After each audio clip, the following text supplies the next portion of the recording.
Assalamualaikum warahmatullahi wabarakatuh. Selamat pagi anak-anak pelajar yang ada di kota Samarinda khususnya dan juga di negara Indonesia. Perkenalkan, nama Bapak Said Muhammad Habil Hadid Ba'bud. Biasa Bapak dipanggil Bapak Habil atau Bapak Billy. Nah, hari ini Bapak akan memberikan tips bagaimana cara membaca puisi yang asik, menarik, dan epik pastinya. Langsung saja, yang pertama adalah Bapak ingin membahas tentang bagaimana cara mengatasi grogi. Grogi ketika kita ingin membacakan sebuah puisi. Contohnya misalnya dalam perlombaan seperti itu. Atau penampilan di suatu acara. Pasti sebelum tampil ada saja dari kita yang merasakan was-was dan panik gitu kan. Demam panggung artinya. Nah, bagaimana sih Kak cara mengatasinya? Untuk dari Bapak sendiri, cara mengatasinya adalah yang pertama, kalian jauh-jauh hari sudah harus mempersiapkan diri dengan baik. Contoh misalnya dilihat dari makanan dan juga minumannya. Kurangi untuk makan makanan yang berminyak seperti gorengan dan juga minum-minuman manis. Agar pita suaranya lancar, suaranya jernih pada hari H, jadi nggak rusak tenggorokannya ya. Nah, seperti itu. Yang kedua adalah latihan intens. Latihan terus puisi tersebut sampai kalian benar-benar menguasai dan juga memahami puisi yang akan kalian tampilkan nantinya. Untuk selanjutnya adalah lakukan meditasi. Untuk meditasi sendiri, kalian bisa mencari ruangan yang tidak ada orang mungkin, di ruang sepi seperti itu kan, atau di tempat yang minim sekali dengan suara-suara bising. Lakukan meditasi untuk mengatur napas juga dan rasa panik itu. Misalnya di tempat perlombaan mungkin kalian bisa duduk di paling belakang gitu kan biar tidak terdengar. Nah, kalian bisa duduk dengan membusungkan dada, kemudian kalian bisa memejamkan mata kalian. Setelah itu kalian tarik napas lewat mulut atau hidung, kemudian tahan, kemudian kalian bergumam atau mengeluarkan huruf M tapi dalam keadaan mulut tertutup atau M kecil. Nah, contohnya seperti ini. Tutup mata, tarik napas, 1, 2, 3, tahan, bergumam. Sampai napas kalian habis. Jadi tidak usah dipaksakan untuk mengeluarkan terlalu banyak udara seperti itu. Jadi bertahap by step ya kan. Nah, jadi ketika kalian sudah bergumam, kalian fokuskan diri kalian terhadap puisi ini saja. Tidak usah memperdulikannya yang lain seperti itu. Jadi kalian tetap fokus dan konsentrasi.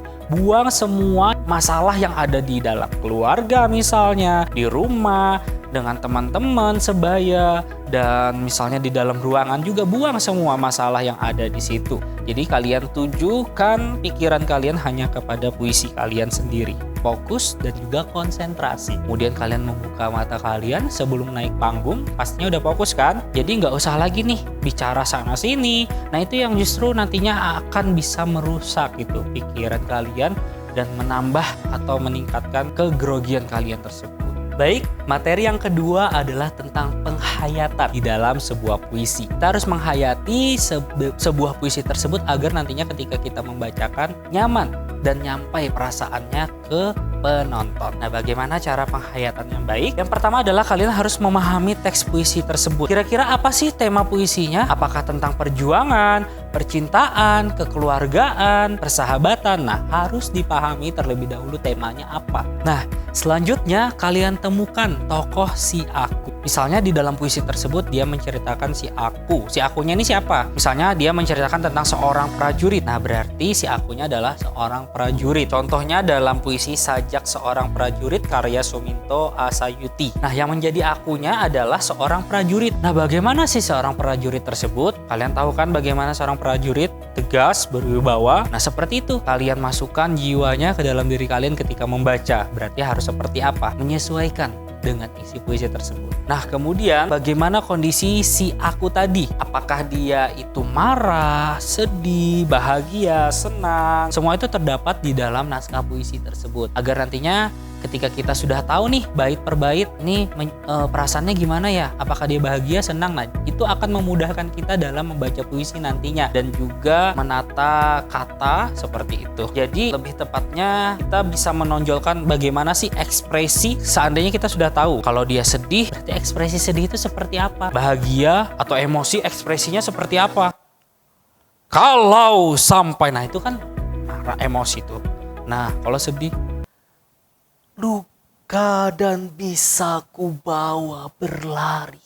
nah seperti itu. Jadi ketika kita sudah tahu tentang perasaan di dalam puisi tersebut, akan lebih mudah berekspresi pastinya. Nah, materi yang ketiga yang akan Bapak sampaikan adalah tentang intonasi. Apa itu intonasi? Intonasi adalah tinggi rendahnya suara yang dikeluarkan. Bagaimana cara mengaturnya? Misalnya di dalam sebuah puisi, kalian itu harus memainkan tinggi rendahnya nada agar makna dan juga pesan yang disampaikan itu bisa menyatu. Nah, seperti itu. Orang yang menonton juga bisa paham melalui nada-nada yang kalian keluarkan. Bapak akan mencontohkan dalam sebuah puisi karya Bapak Haji Hadi Mulyadi yang berjudul Negeri Tanpa Batas. Aku coba renungkan diri. Mungkinkah ini salahku sendiri? Atau kita semua harus introspeksi diri? Apa sesungguhnya yang terjadi di negeri ini? Persoalan tak kunjung henti, musibah dan fitnah silih berganti. Mana harum melati negeri ini? Mana indah dan cantiknya anak bangsa ini? Mana pemimpin sejati yang peduli anak negeri? Nah, seperti itu. Jadi menaikkan, menurunkan nada di dalam puisi tersebut. Di mana misalnya nada marah itu seperti apa, nada sedih seperti apa, nada bahagia seperti apa, kemudian nada emosi seperti apa. Nah, seperti itu ya anak-anak. Selanjutnya juga bisa melakukan misalnya nih puisinya dilaguin. Biasa kan kalian sering nyanyi kan? Bapak contohin lagi ya. Misalnya, aku coba renungkan diri, mungkinkah ini salahku sendiri, atau kita semua harus introspeksi diri. Nah, kayak gitu tuh yang Bapak contohin. Nah, jadi ada naik, turun, naik, turun. Sering-sering latihan seperti itu biar nantinya tahu. Karena sangat berpengaruh terhadap pesan yang ingin disampaikan dari puisi tersebut. Nah, materi yang keempat yang akan Bapak sampaikan adalah tentang artikulasi atau kejelasan kata. Bagaimana atau kejelasan ucapan per suku kata ya. Jadi bagaimana caranya melatih artikulasi. Nah, kadang ada orang yang baca puisinya agak cepat, kita nggak tahu nih apa yang disampaikan. Jadi harus benar-benar jelas apa yang disampaikan, apa yang diucapkan itu harus terdengar jelas oleh orang lain. Misalnya kita bisa melatih dengan senam kelunturan ya. Bagian area wajah, rahang, mulut dan juga lidah agar lentur bagian-bagian itu. Nah, bagaimana caranya? Misalnya nih memainkan angin dalam ruang mulut. Terus contohnya lagi vokal A, I, W, O. Kita bikin patah-patah misalnya. A, I, U, E, O. Dibuka semua rahangnya agar lentur mukanya ya. A, I, U, E, O. A, I, U, E, O. Atau dinaik turunkan. A, I, U, E, O. A, I, U, E, O. Nah, lakukan secara bertahap dan juga intens agar rahangnya lentur dan juga nanti ketika mengucapkan kata-kata itu terlihat jelas. Nah, biar terlihat jelas membaca puisinya harus dibuka mulutnya ya. Akan memberikan sebuah contoh lagi kembali puisinya Bapak Haji Hadi Mulyadi, Negeri Tanpa Batas. Negeri ini sangat luas.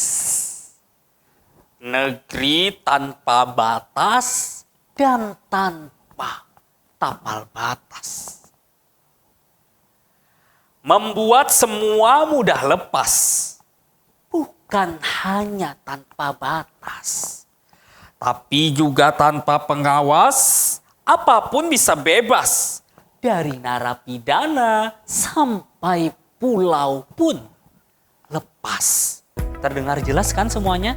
Gak ada yang tidak terdengar jelas. Jadi dibuka mulutnya. Kadang kalau misalnya kalian malu-malu tidak membuka mulut, maka nanti bisa jadi apa yang kalian ucapkan itu orang bingung karena tidak terdengar dengan jelas. Misalnya Bapak kasih contoh ya. Negeri ini sangat luas.